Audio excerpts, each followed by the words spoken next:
Dalam sebuah negara demokratis, itu tidak lazim membubarkan sebuah organisasi tanpa due process of law. Hanya negara-negara yang tidak demokratis yang bisa membubarkan sebuah organisasi tanpa due process of law, ya.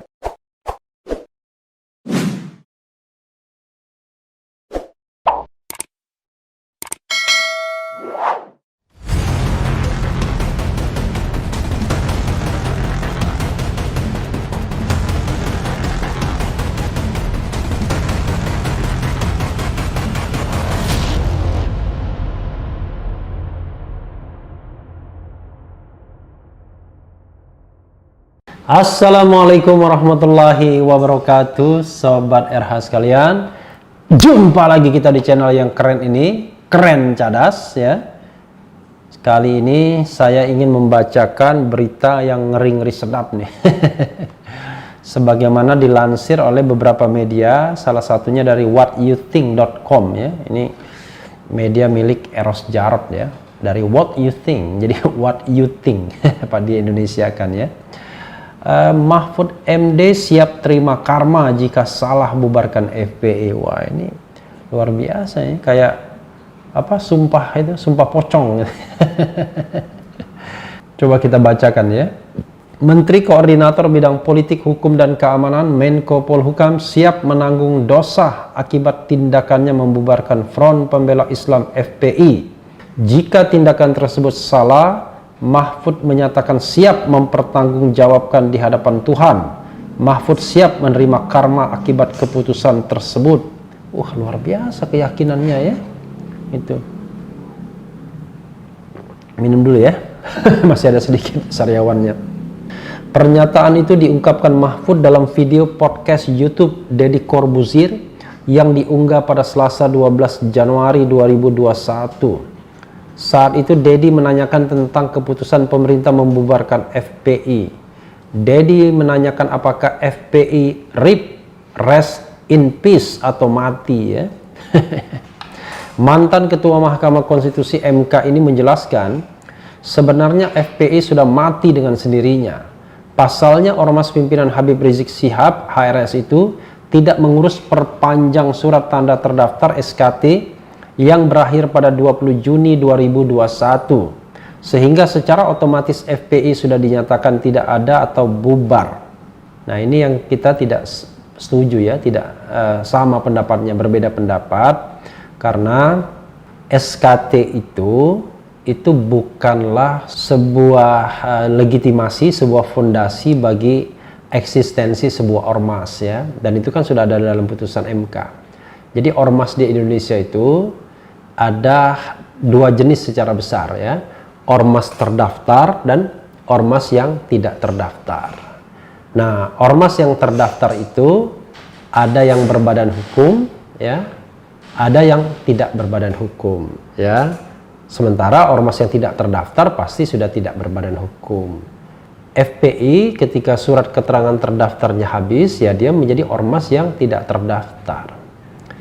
Jadi kalau dia tidak terdaftar, apa kerugiannya? Kerugiannya adalah negara tidak memiliki legitimasi untuk, ya, memberikan program bantuan kepada ormas tersebut karena tidak terdaftar di negara. Jadi negara bisa mencuekin ormas tersebut. Tapi eksistensi ormas tersebut tergantung di society, di masyarakat. Karena banyak sekali yang namanya ormas yang tidak terdaftar. Jadi dalam konteks ini sebenarnya banyak pakar hukum yang berbeda pendapat dengan Prof. Mahfud MD, ya. Jadi tidak sama pendapatnya. Mahfud menyebut ada permasalahan dalam anggaran dasar, anggaran rumah tangga ADART. FPI menurut Mahfud tidak mau menyesuaikan dengan undang-undang baru dan Perpu tahun 2017. Mantan Menteri Pertahanan ini menerangkan undang-undang telah mengatur ormas yang ingin mempunyai surat keterangan terdaftar SKT atau berbadan hukum harus mendaftar ke pemerintah. Iyalah. Tidak mungkin mendaftar ke tempat lain, ya. Tapi sekali lagi, kalau mereka ingin SKT atau berbadan hukum, ya. Jadi badan hukum itu baik perkumpulan maupun yayasan. Tapi kalau mereka tidak ingin mendaftar, tidak ingin berbadan hukum, ya tidak apa-apa juga sebagai organisasi, ya. Sebagai contoh misalnya sekarang ada yang namanya Front Persatuan Islam. atau Front Persaudaraan Islam, ya, mana yang benar ya. Dan itu kan tidak perlu mendaftar kalau memang tidak membutuhkan uluran tangan pemerintah, ingin menjadi legal person, entitas sendiri. Jadi tanggung jawabnya di masing-masing anggota saja. Nah, jadi Sobat Era sekalian, yang namanya legitimasi ormas itu adanya di konstitusi, yaitu kebebasan berserikat, berkumpul, mengeluarkan pendapat baik secara lisan maupun tertulis. Pendaftar SKT diberi waktu hingga 5 tahun. SKT yang dimiliki FPI sudah berakhir pada 20 Juni 2021. Jika ingin memperpanjang, FPI wajib menyesuaikan dengan Undang-Undang dan Perpu tahun 2017. Disinilah menurut Mahfud yang menjadi masalah. Pasalnya pihak FPI tetap ngotot berpedoman dengan AD/ART lama, sehingga pemerintah tidak memberikan izin. Nah, ini keliru ya menurut saya ya. Ya mungkin beritanya juga ya, kita lihat. SKT itu adalah bukan izin. SKT itu adalah surat keterangan terdaftar. Izin itu tidak diberikan oleh negara ya. Tidak ada izin, tidak perlu izin untuk mendirikan sebuah ormas ya. Negara tidak memberikan izin karena pendirian sebuah ormas adalah bagian dari hak asasi manusia. Nah, izin itu kalau melakukan kegiatan-kegiatan ya, misalnya kegiatan apalah yang memang mengumpulkan massa, memang harus ada proses perizinan tertentu. Itu pun tergantung. Demonstrasi tidak perlu izin. Demonstrasi cukup pemberitahuan, beda lagi ya. Izin itu misalnya apa ya? Ya katakanlah kegiatan donor darah mungkin ya. Nah, itu mungkin atau kegiatan-kegiatan lain yang memang betul-betul memberikan izin. Izin keramaian misalnya. Mengadakan panggung gembira dan lain sebagainya. Izinnya izin keramaian. Nah, jadi Sobat RH sekalian, tidak setiap hal itu membutuhkan izin dari pemerintah karena masyarakat tetap memiliki hak asasi manusia. Jadi tidak semua hak masyarakat itu kemudian diserap oleh pemerintah dan menjadi hak pemerintah atau penguasa untuk memberikan izin atau tidak memberikan izin. Dan saya pikir bahwa Prof. Mahfud sangat paham soal ini ya, bukan tidak paham. Tapi sekarang kan posisinya sebagai Menko Polhukam ya, tentu punya kepentingan ya untuk mengatakan bahwa pembubaran FPI itu sudah sesuai dengan prosedur hukum. Kalau menurut saya ya belum sesuai dengan prosedur hukum yang dimuat di dalam Undang-Undang nomor 16 tahun 2017 yang berasal dari Perpu nomor 2 tahun 2017. Jadi di situ sebenarnya proses pembubarannya jelas harus melalui proses peringatan terlebih dulu. Apa yang mau diperingatkan dari FPI, ya kan? Katakanlah misalnya FPI mau diperingatkan apa? Yang dianggap bahwa dia menyalahi apa? Kegiatannya apa? Lalu penghentian kegiatan apa yang harus dilakukan?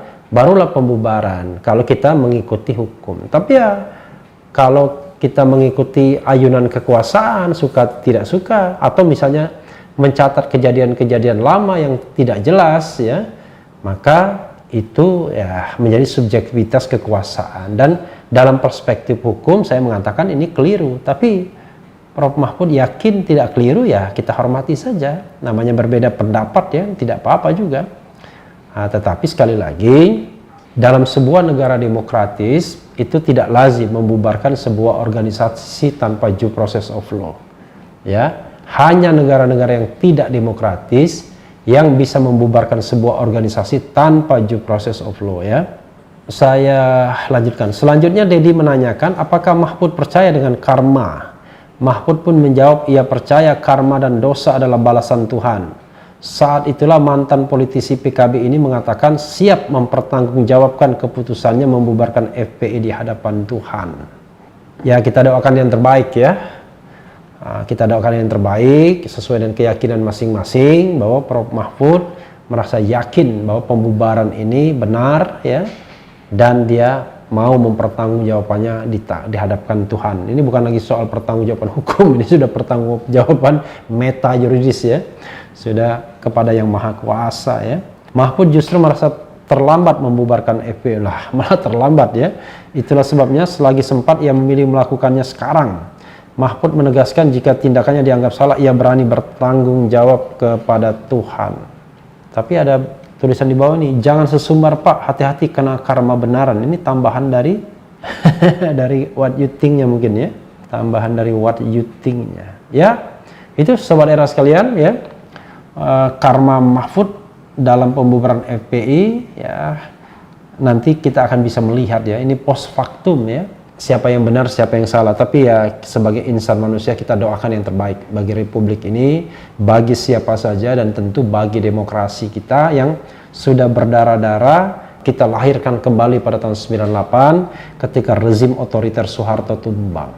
Jangan sampai kemudian demokrasi kita jadi regresif, muncul tiran baru, penguasa otoriter baru yang dibenarkan oleh orang-orang yang sebenarnya paham tentang demokrasi, konstitusi, dan hak asasi. Ya, sobat era sekalian, itu saja. Mudah-mudahan semuanya baik-baik saja. Yang penting tetap di channel ini, karena di channel ini Anda akan dirayu, ditipu, dibaperin, disecar, diuber pula di jalur khusus. Karena channel ini adalah channel yang mengancam, memeras, dan membenci. Jangan lupa subscribe, like, comment, and share. Cia.